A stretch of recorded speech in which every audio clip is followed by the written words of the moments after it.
We have Patrick Findaro here, co-founder at Visa Franchise and Vetted Biz. Excited to have on Henry McGovern, serial restaurant entrepreneur based in Europe. Through his efforts, he's opened up 2,000 plus restaurants with an amazing team. Henry will talk all about the different companies that he's built and what he's currently working on. Henry, first, just thanks for joining us today. It's a pleasure. Thanks for having me. Good to meet you. So we were talking a little bit. I grew up right outside DC. My dad lived right off the Georgetown campus. My brother and business partner went to Georgetown. So you leave Georgetown even before graduation to continue your entrepreneurial ventures. I'd love to hear a little bit about that and how that then transitioned into moving to Europe. Yeah, I was studying to be a surgeon, and I woke up one day and said, I'll be 30 by the time I finish residency. That just doesn't seem right, because I had started a real estate company when I was, my sophomore year, and it had done really well. I created a company called Student Housing Association, and we provided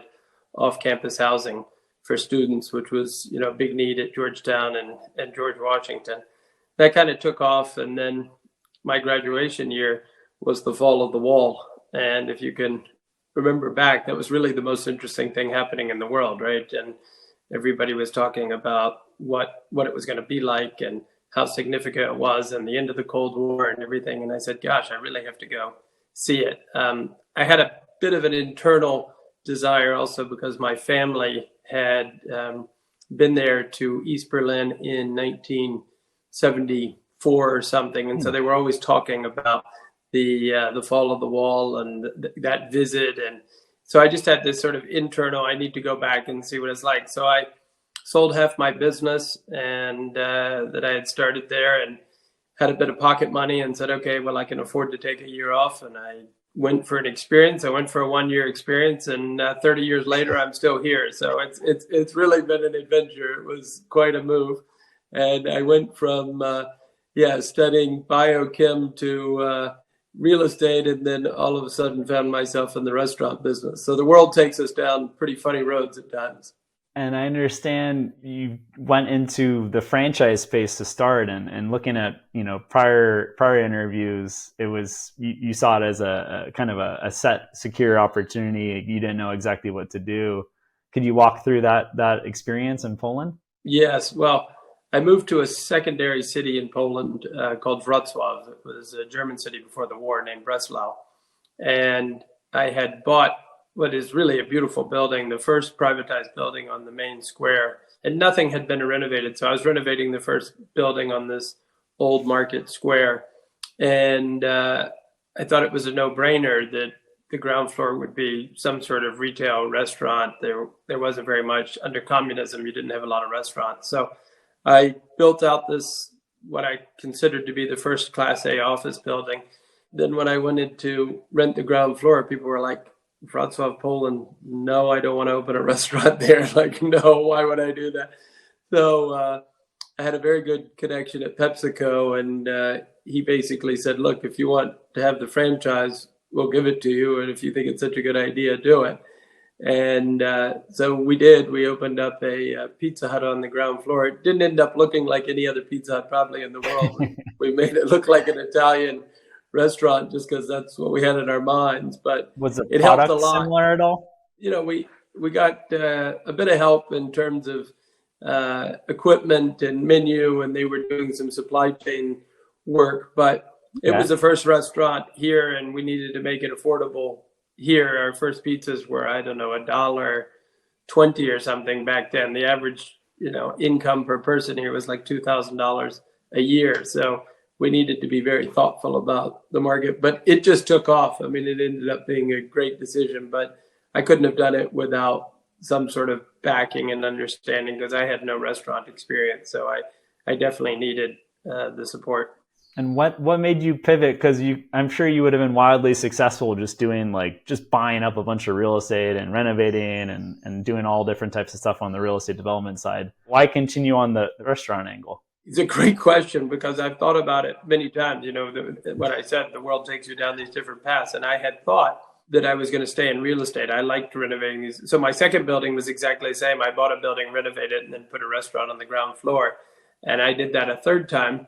And after 3 years, I had a bit of a portfolio both. And the restaurant business, it was just, we were so early over here in Central Europe, and we had so much, I guess, pent up demand for Western brands, and it was more exciting. And what really ended up changing it was just the restaurant business is a bit addictive once you get into it, because first of all, it's a people business. So you've got, a lot of people that work there, et cetera. And if you like people and if you enjoy that, but then everyone you meet wants to talk about restaurants. I don't care where you are in the world.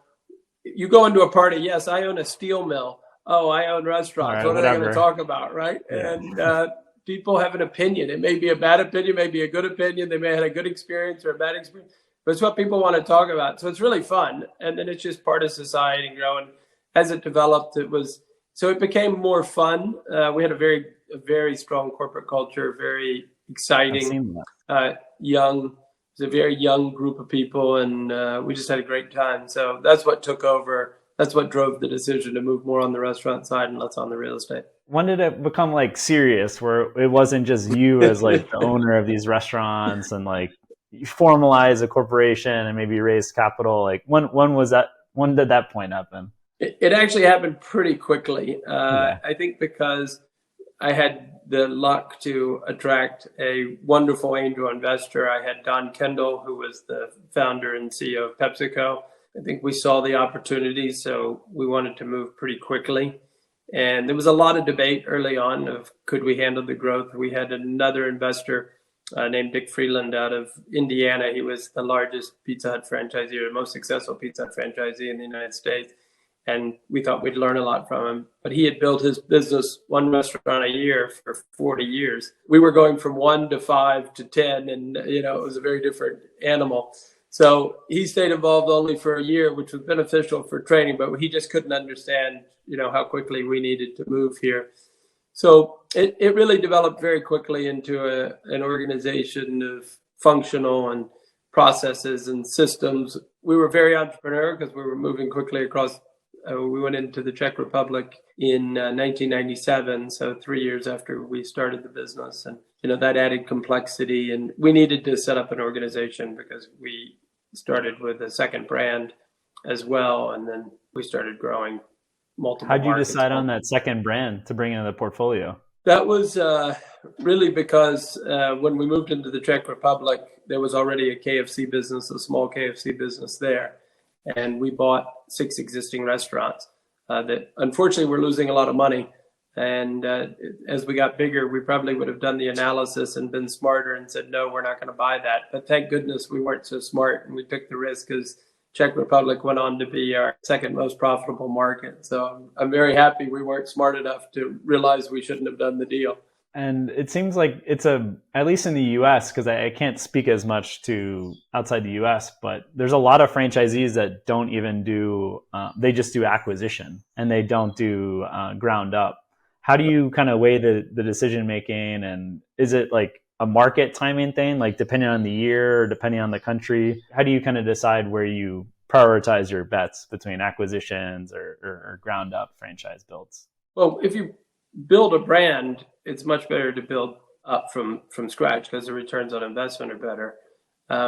We had a model. I don't want to act like it was too stiff because it varied a bit market by market. But in general, we had a very strong belief that first we had to develop the people, then we had to develop the brand, and then we could build scale. So we called it people, brand, scale in terms of just prioritization. We were, as I said, in a market where there was very little background, so very different than the US. You didn't even have franchise law. No banks did franchise lending. There was no such thing as franchise lending. And then there were no restaurant managers. I was in a town of 700,000 people and there was a handful of restaurants in the whole city. So we became a training organization. We were a massive people development training, and it's ended up what drove our culture and why we had such a strong HR focus, and training and development was a big part of that. So once we got the people, then we felt like we, would focus on the brand. As soon as we felt the brand was in a position, then we could roll out.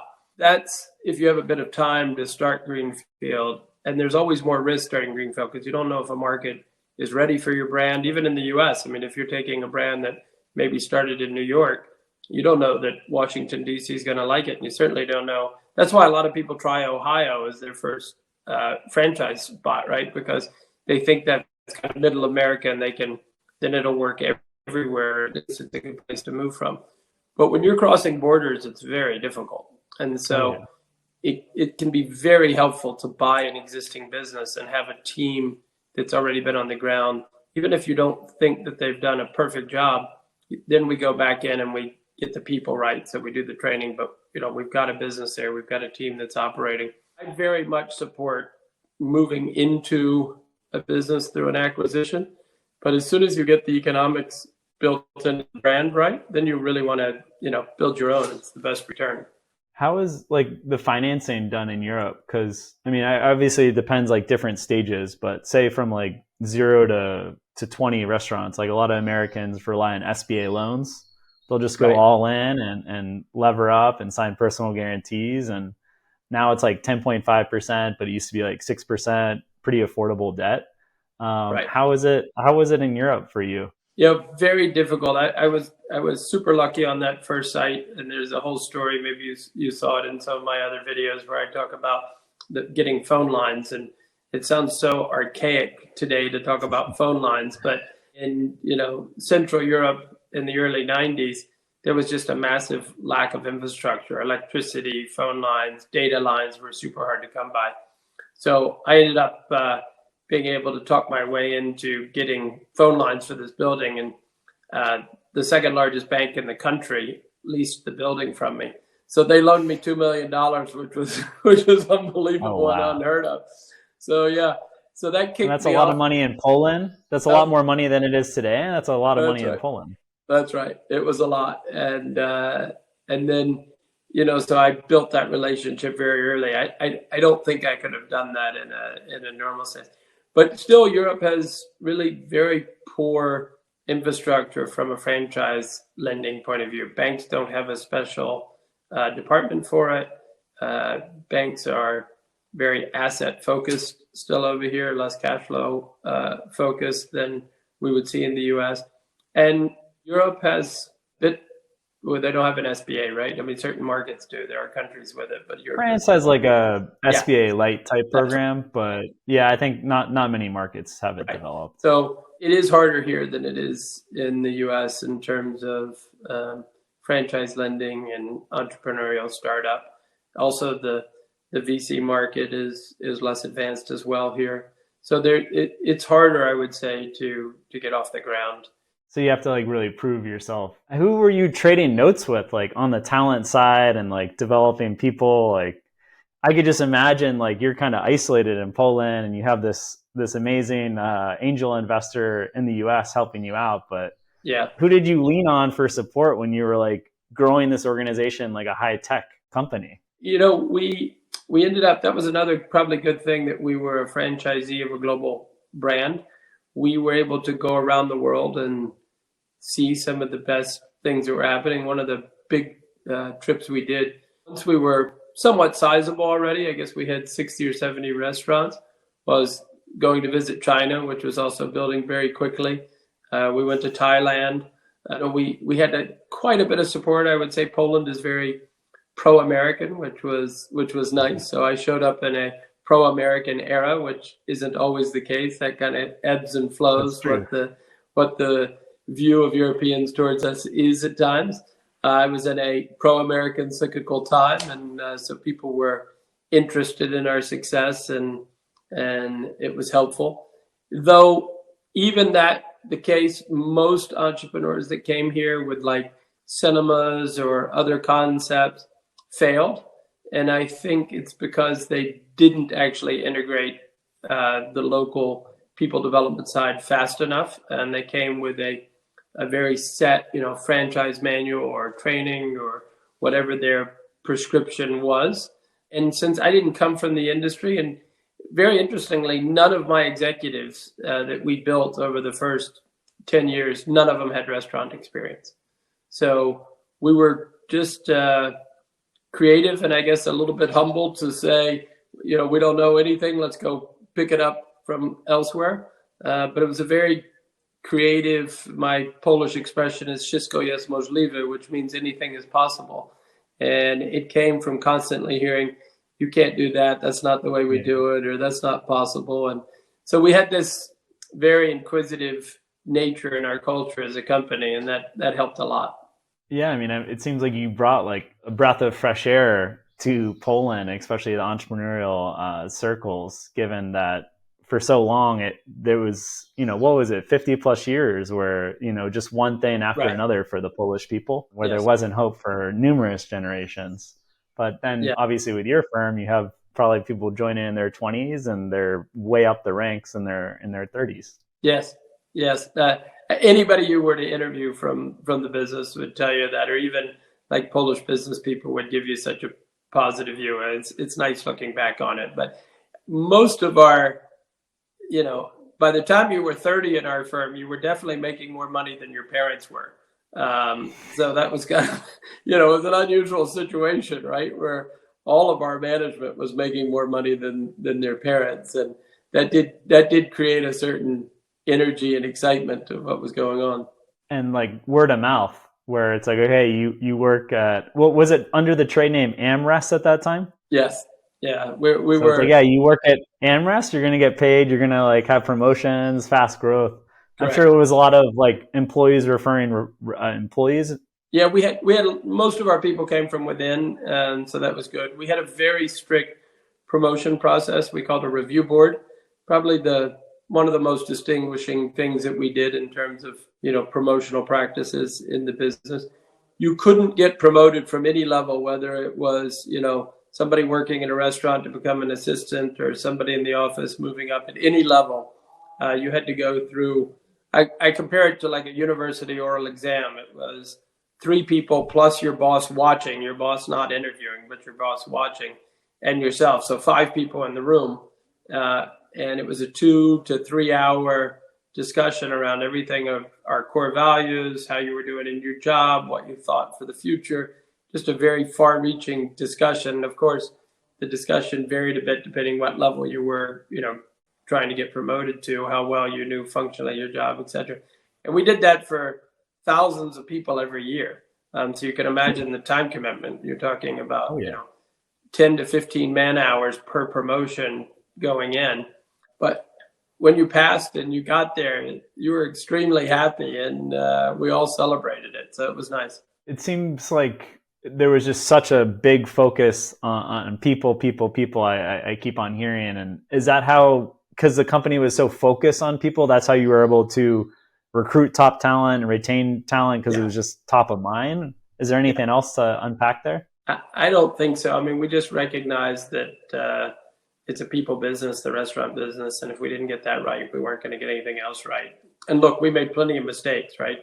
But it drove the feeling and the sense of Wszystko jest możliwe in the business. And we were constantly trying to bring in better people and grow the people we had. We had pretty heavy individual development plans for everybody that wanted them, and what it was going to take to get to your next review board. And the feedback culture was pretty heavy. So yeah, it was all, I guess, a virtual cycle of support, training, development, promotion, celebrate some more, go back to work. Good. It was good. How did it work? Like, I live in Miami, Florida. Our business, we have 30 employees. Like, switching someone from Miami to Ohio is not a huge thing. Yeah, they have to move their family, but same language. Yeah. How do you deal with the language aspect and then like obviously there's huge cultural aspects that are much more distinct across borders in Europe. How did you kind of ease a transition for those managers as they were moving up potentially across different borders? Yeah, by the way, it's probably easier to move people from Ohio to Miami than Miami to Ohio, but that's there's probably a little bit of bias there. We run into that still today. We have investments across Europe, and every time I talk to someone, we're just going through this in Germany and hiring a new senior person, and the German team's like, well, they have to speak German. And I always try to refer back, to my life. And I don't think it's a requirement. It certainly helps. Yeah. It helps to be curious. It helps to, there's a certain feeling you get from people who love what they're doing and feel a drive to succeed. And it's very different than just doing your job. And I think people who are absolutely convinced that they're there to drive success, then it can work. And so we looked more for what was driving than just trying to move people from one country to another. But it is hard. I mean, it's hard on marriages. It's hard on, because changing cultures is, draws into question the way you would look at the world, and you see it. People like to be in their fishbowl, right? They like to, I'll go get on a plane and go see another country, but then they go to the country and they want to eat the food from where they come from, or they want to, when they get home, they go, oh, it's so nice to be home, right? Because being in a different culture taxes us sometimes in terms of, definitely. You really have to have the right motivations for your move. Why are you doing it, and being up for those challenges as part of the excitement of making the decision. If you're sent to do that, then it's too difficult. It's got to be from within, that they're really the one driving this. That's right. Have you been based in Poland the whole time, and then going to Madrid, going to Czech Republic, and going to these different markets? Or did you move around too yourself and your family? Yes. Most of the time we were based here, but I had a rule in the early days that I wouldn't invest in a country until I drove the country. That became hard when the countries became as big as the Ukraine, for example. But I did drive the entire Ukraine.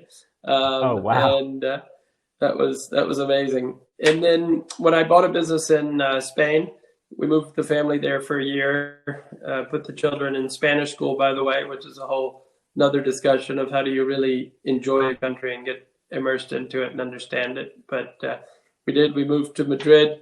We moved to the Czech Republic at one point. So we lived in Austria. So we did experience what it meant to immerse ourselves into multiple cultures, which is great. So your kids speak how many languages? Matthew, who's 16, might hold the record at 5 fluently. Wow. Okay. But Pearson's at 4, I guess, fluent. And they all speak more than I do, and they all speak the ones that they speak better than I do. So it shows you it got built in. But I guess everybody speaks at least 3. And so it's good. I found just through languages, like you're just able to connect with someone at such a deeper level than if it's, at least if you're trying to, make it their way. For our business visa franchise, we've had clients in like 65 different countries. And even if I'm speaking my broken French and the guy's from Cameroon, like he really appreciates it. And it's kind of like meeting halfway, relaxes people a little bit. Yes. But like you said, after 20 minutes or 30 minutes, when we were talking earlier, you're tired. I mean, and we have to remember that speaking English, right? We ask people to speak all day in a business meeting and it's not their primary language. It's taxing. Your brain is exhausted at the end of it. So it's hard to keep that in mind about other people, that they're actually using a lot of brain power just to speak in a different language to us. Luckily, I could develop my empathy for that. Like I worked at JP Morgan out of college, and it was like 90% of the day Portuguese. And it was like a long day, like 60 hours a week in Portuguese, and I was fried. People wanted to go out, and I was like, no, I'll pass. I need to relax. Sure. But yeah, thankfully, if I didn't go through the experience myself, I don't know at what age I would have been able to emphasize. And with the U.S., I mean, there's 44 million immigrants, and there's so many people that their language isn't English. It's a good reminder, especially for those franchise owners, franchisees listening, franchisors listening, when you're working with people, whether it's in the US or other markets, to sometimes speak slower and give breaks. Yes. And for AmRest, like when you crossed 2,000, like when was like enough? Like, did you have like in your mind that you were just going to keep growing and like hit 10,000 some point, or why exit the business and start McWin? In 2012, I said that in 2032, we would pass McDonald's. So I guess I never had in my mind that 2,000 was enough. We were on track. We grew the business 24% a year for 27 years. So if you ran that math out, 2032 was the year we became the world's largest restaurant company. It sounds like a joke or it sounds absurd, but it was the kind of thinking that was around. I mean, I don't know that we all took it seriously that in 2032 we'd be the largest restaurant company in the world. But we did have this sense of, well, we're just going to keep building and developing the company and the people in it, which was a unique business because we had 10 different restaurant concepts. We had proprietary brands, we had franchise brands, we were in coffee, we were in QSR, we were in casual dining. We built a business in China, we built central production facilities.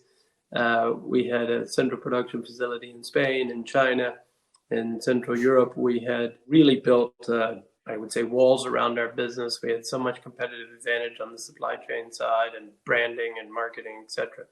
So we constantly looked at what fit into the portfolio and what could we grow with, et cetera. We started this with, why did I go to Poland? And we didn't talk about this since you started recording, but earlier we were talking about, I went for what I thought would be a 1-year experience. And, when it came to sell the company, I had been selling it. The joke in the company was I was there for 2 more years, but it was always 2 more years and it just kept creeping up.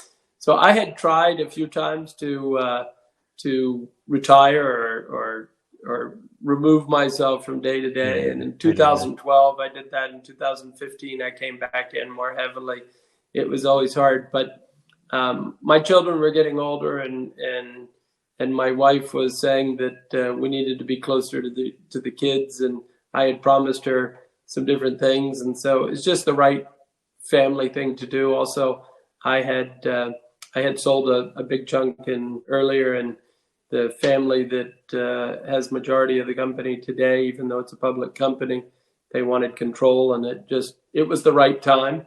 I got lucky because COVID came and I didn't know it was going to come. So I sold out in 2019, and 6 months later, COVID came. So sometimes you just got to go with what feels right. And it felt like my 2 years was finally up. I imagine you have like an amazing gut check with all the people too that you interview and you take part, where you're able just like to have a feeling where it's like, all right, now's the time. Right. When I sold a big chunk the first time, it was 2 weeks before Lehman Brothers, and I did a road show in London, and one of my partners was like, no, this is the wrong time. I was like, no, this is the right time. And to give you an idea of what that did to the business, I mean, just the financial crisis, we tripled the company over the next 3 years, and the stock price still halved. That's just how difficult the financial environment was for emerging markets back then, right? When you look at emerging market graphs, it really stands out because it's always emerging markets that take the biggest hit, right? Because liquidity dries up and there's nothing and then they usually have a lot of foreign US dollar or euro based debt, and that becomes much harder. And so emerging markets always have bigger ups and downs. And even though we were performing extremely well during those times, the valuation of the company still halved. So yeah, it was pretty lucky timing then as well. Tell me a little bit about McWin and kind of what you're most excited about right now. McWin has been another great roller coaster in terms of just taking off. I had a non-compete when I left AmRest, and I was focused on where I thought the food system was going to go. As I mentioned at AmRest, we did a lot of production and supply chain work as well, and I had a sense that factory farming or large-scale farming, the way it's being done, needed change, some really significant change. We talk about it from environmental concerns, but it's more than that. And we've all seen culling after any kind of avian flu or it can be swine flu or anything else like that. And I think there's a better way. I think there's a much better, science is taking leaps and bounds in terms of there, and we're seeing some progress. So first I started focusing on what was going to happen on the food tech side. And then a business that I really liked and was trying to buy when I was at AmRest was still available, just because the deal didn't get done after I left AmRest, and then COVID came and disrupted it. And that's a bakery business in the UK called Gales. And it's really the premium artisan bakery business in the UK. I went and met with the founder and CEO and said I was still really interested, and then we were able to make a deal. once that got announced, it was like, oh, you decided to stay in the restaurant business. Well, do you want to do this or that? And just so many things kept coming. And then a lot of my senior team, it's a nice way to feel, came back and said, oh, well, if you're going to do this, we want to, work with you again. And so I had great people, I had great concepts, and a market that was very disrupted. So I think it was too appealing to pass up the opportunity. So my partner, Steve Winiger, and I, that's where the name comes from. I'm McGovern and he's Winiger. And so that made McWin. And we had known each other a long time, and we decided we should keep investing on both sides of that. And the food service side, I don't think it's had a disruption like COVID, and then, with the Ukraine war, we saw huge inflation come, and it was just a lot of disruption and opportunities to get in and work businesses, and the balance sheets of everybody needed strengthening after this. So there were a lot of reasons to look at getting involved. It took off. We launched our first fund. We raised it and spent it in the first year, which I think is pretty unheard of. And we had a very large institutional investor, the Abu Dhabi investment agency, ADIA, who took notice of that, and they gave us a big lift on our second fund. And so we launched that. And then just recently, last month, we had our first close on our third fund, which is a food tech focused fund. So it's nice. We're still working in both food service and food tech and trying to find the blend of how we bring products to market and what food service is going to look like in the next 10 years and how do we make it more environmentally. And it's interesting to be at a time like today. Today is seeing so many things shift. It's just in every industry you see this, and it's a chance. I think technology is going to end up driving a much better future, and you see that across multiple fronts, and medicine and transportation, electrification of everything. And we see the same thing happening on the food side. So pretty exciting times. Yeah, it seems like food is one of the ones everyone talks about food, like you were saying earlier in today's conversation, but like they're not talking about as much innovations in food.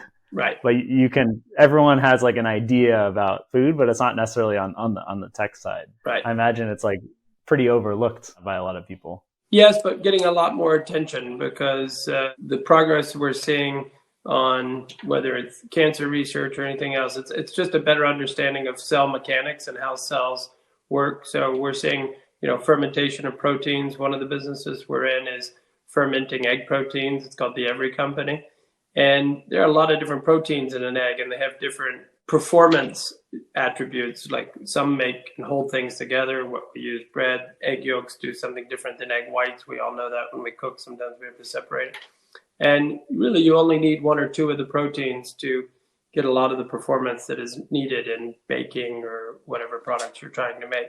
So there's just much more efficient ways of producing the proteins without all of the animal and environmental harm that we end up doing. I think the part of cell-based meats, whether it's fish or other protein meat, that's going to be a bit harder. The individualized proteins in fermentation is easier than the cell duplication of whatever and getting the right structures and scaffolding into muscle meat or blending fat and muscle, etc.